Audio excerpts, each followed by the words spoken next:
Hello, everybody. Welcome back to another week of office hours with me, Fr Stu of the Paulist Fathers. We're here at the St. Thomas More Newman Center, as usual, at The Ohio State University. We are the Catholic campus ministry for said university, and it is a pleasure to be back with you once again. A lot going on this week. It's been another fun week. Again, I think sometimes people wonder what a priest do when it's not, Sunday. Well, we usually say Mass on Sunday, and I did do that last Sunday. It was a tough one to preach. I mean, it's a difficult gospel. And when you're in doubt, if you're not sure what to preach, bring in a guest preacher. And that's what we did. We had Father Datran, who is the vocation director for the Paulist Fathers. And he was in town this weekend, and he preached all the Masses. A lot of work, but he did a wonderful job, kept his energy up, and ultimately gave a great homily, which we continue to receive wonderful feedback. And so what a great weekend. On that Saturday, I also taught RCIA. We're getting into church history, so I'm doing the 3 church history sessions. There's a lot going on there, and sometimes, I gotta say, when I have other talks going on, sometimes my mind's a little jumbled. Hopefully I don't start talking about church history at a talk about, I don't know, eschatology or whatever it is I'm talking about. But it happens. I'm an imperfect man. I don't know what to tell you.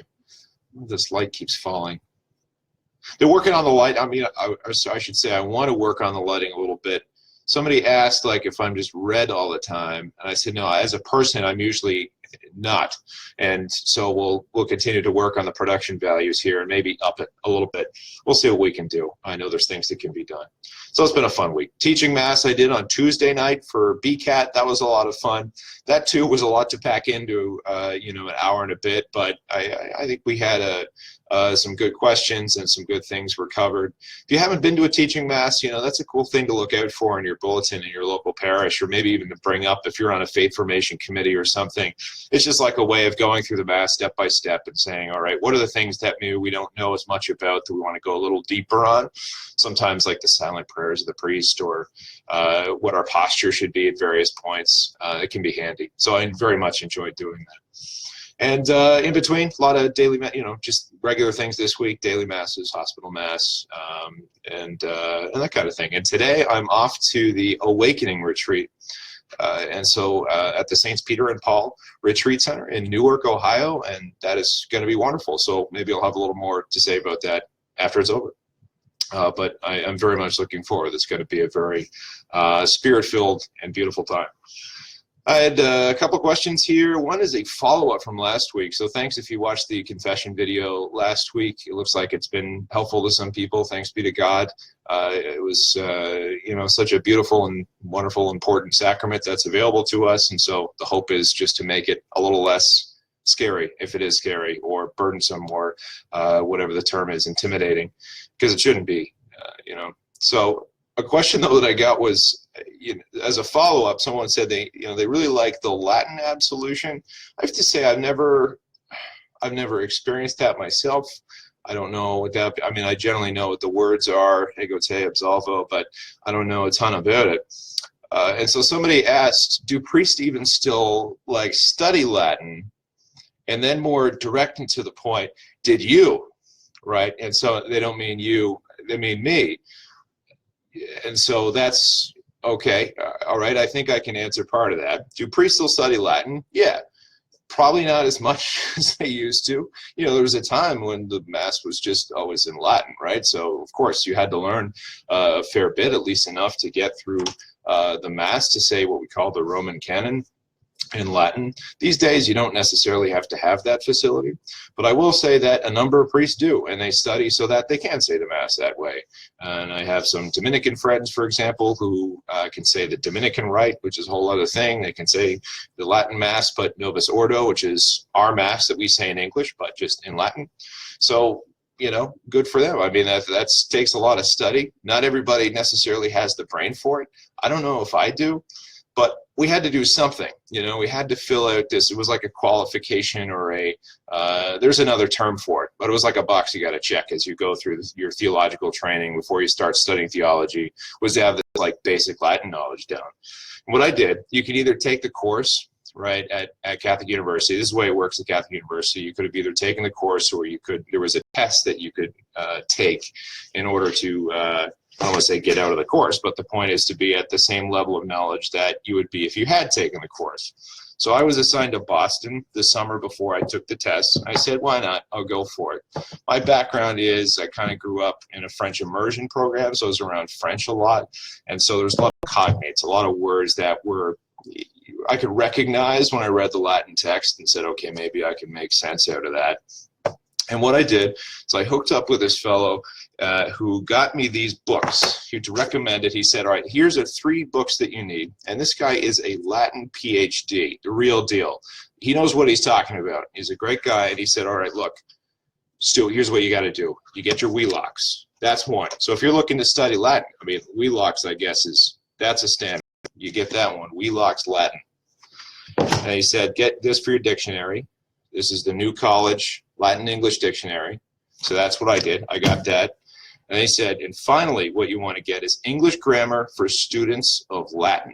English Grammar for Students. And that's a relatively thin book, but this is one of the handier ones because it's like you can start to say, okay, when I use a phrase in English, what's the equivalent? Like what's going on in the Latin phrase that would help me understand it? So it was very cool. So if you want to check those out a little bit, if you're thinking of learning Latin or something like that, you can check it out. I keep them on my shelf. It's good to keep these kinds of things, these resources handy. Where it would mostly come in handy, I think, are more so theological terms, not so much scripture, I wouldn't say. Well, you may, once in a while, I don't know, look at what's called the Latin Vulgate. I think something like Greek is usually handier, and Hebrew, and languages like that. So, I mean, again, that's not necessarily my greatest gift. We do have other Paulists who are very good at that. Father Vinny, okay, used to teach this stuff. He knows what's going on. So if you're around the Newman Center and you want to know about some of these languages, Father Vinny knows what's up. One of the guys I was ordained with, Father Matt Barrios, who's in New York City now, he studied Greek and Syriac and a lot of other ancient languages. And him and this one other guy in seminary, you know, they practice these ancient languages. I was like, when you hear it from another room, it's like, oh, something is wrong with these guys, like spiritually, you know. It's like, I've probably seen too many horror movies. So it's sort of I'm thinking through that lens. I'm like, oh boy, this guy's in trouble. You know, he's saying something that just sounds so wild and foreign because it's ancient. You know, you don't hear it every day. There's a little bit about Latin. And the second question I can answer relatively quickly was from a young adult who put this in my mailbox, handwritten, which I love that. I mean, you don't get anything handwritten these days. If you want to do that, go ahead, just throw it in my mailbox. It's great fun. Only problem is I had it between a couple other pieces of paper, and I think I accidentally recycled it. So that's not meant to be a power move. It's not like you send me something and I just go, well, delete. You know, I don't need that. No, I read the question. I appreciated it. I absorbed it. And the question was, do I have to attend the church in my parish boundaries? And the question is, I think, getting at, there was some vague reference to this, that maybe the parish that was nearby wasn't an ideal parish. So in terms of canon law, like the thing that would probably tell you one way or the other whether this was okay, there's nothing that says specifically that you have to regularly attend the parish that is closest to you. So like that you're in the boundaries of. Every parish has this like territory. Canon law does say that. That's Canon 518. I'm not pretending to memorize that. It's on a note right there. So it says that parishes are territorial, and so if your house falls in that territory, then ideally, you know, that's your parish. But you can attend somewhere else. You can say we're all obliged to attend Mass on Sundays and holy days of obligation, but that's it. It doesn't say specifically where.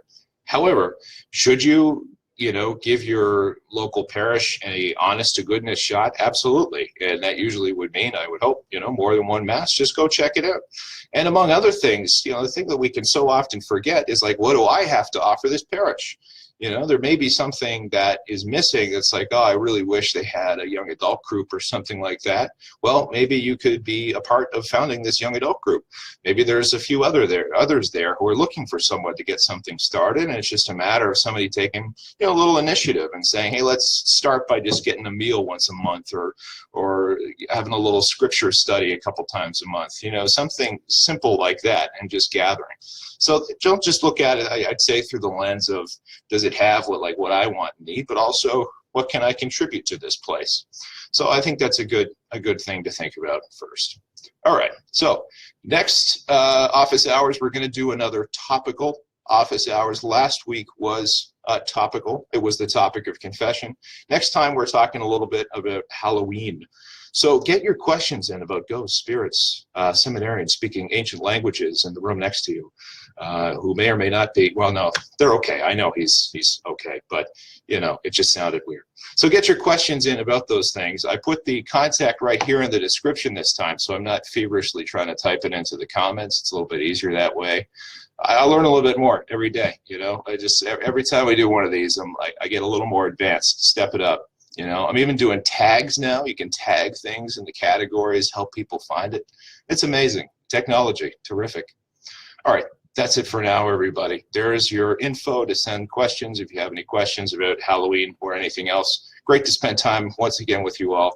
God bless you. I'm off to this aforementioned Awakening Retreat in Newark, so I'm looking forward. Going to be fun. God bless you. Peace.